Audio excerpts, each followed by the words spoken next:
Question du jour. Je fais collection des Pokémon. Et maintenant, j'ai 2 Pokémon. Et chaque Pokémon, il vaut 1000 euros.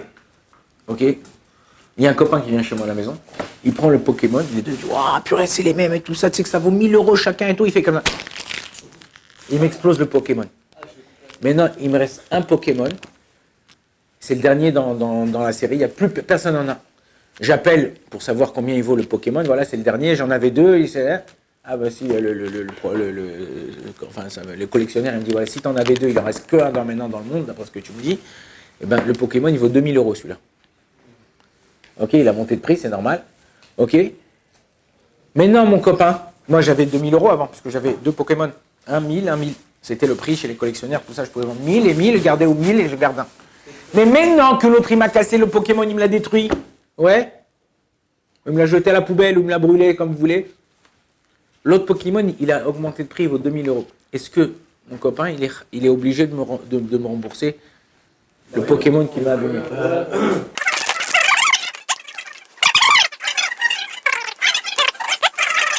Alors la Gemara nous dit que comme ça, qu'un homme, il est obligé de payer ce qu'il a engendré à son ami.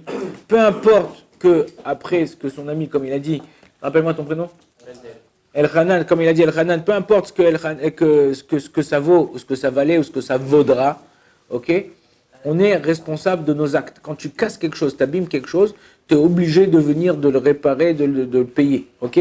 Pareil, dans un magasin, il y avait un vase qui valait très cher, ou peu importe, n'importe quoi. Même si la personne, elle n'a pas perdu directement ou indirectement, tu as engendré un ézec.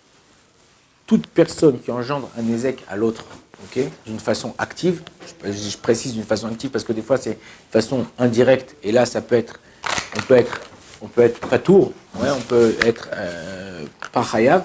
Dans ces cas-là, bémet, au niveau de la halakha, on n'est pas tour. Mais là, dans notre cas, nous, peu importe, tu lui as engendré un dommage.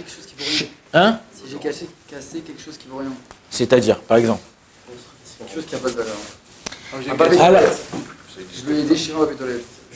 tu as pris une feuille de papier toilette, hop, et tu l'as déchiré, d'accord là? Si ça vaut rien. Alors voilà, le Rav Mazouz, il rapporte dans une des tchouvot, Rav Meir Mazouz, il rapporte dans une de ses tchouvot qu'il y a des choses, effectivement, qui ne valent rien.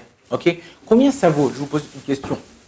Combien ça vaut un grain, une pépite, ouais, une pépite une pépite de comment ça s'appelle?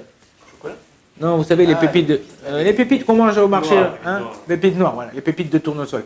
Maintenant, moi, je vends des pépites de tournesol au marché. Je viens chez le mec, j'en prends une. Je lui dis, pèse-la moi, combien ça coûte? Il dit, non, vas-y, prends-la, c'est gratuit. Ok, pourquoi? Parce qu'une pépite, ça vaut rien. Ou c'est comme si le type, il est rentré à la pompe à essence. Il dit, c'est combien la goutte d'essence? Il dit, la goutte d'essence, c'est gratuit. Il dit, vas-y, égoutte-moi tout le plein. Mais si toi tu viens, tu prends une pépite, lui il vient, il prend une pépite, à la fin il ne me reste plus de pépite dans le truc. Ça s'appelle Midatz Dom. Ce qu'on appelle au niveau de la halakha Midatz Dom. C'est vrai que la personne avec toi, elle n'a rien perdu, mais si chacun lui prend une feuille de papier, ça vaut moins que 10 agourotes, ça vaut 2 agourotes, ça vaut 1 centime d'euro. Bon, 1 centime d'euro, il te fait cadeau. Mais si toi tu prends, lui, il prend, alors ça c'est un problème. À moins que la personne, elle a donné. Mais non, quand... Ils sont allés dans l'autre objet, donc il a vraiment rien fait. Non, c'est pas qu'il a vraiment, c'est moi. Regarde, viens, je te donne un truc. Il y a 10 000 personnes qui cassent le premier Pokémon. J'ai des lustres de Louis XIV, ils sont là. Un lustre, regarde, j'ai 2 lustres de Louis XIV. Un là, un là. Celui-là, il éclaire là, celui-là, il éclaire là. Il me l'a cassé, mais non, ils sont uniques dans le monde. Ben, celui-là, il valait 2000 euros, mais non, 2000 euros, mais non, celui-là, comme il n'y en a qu'un dans le monde, il vaut 4000 euros. Mais moi, je m'en fous du prix du lustre.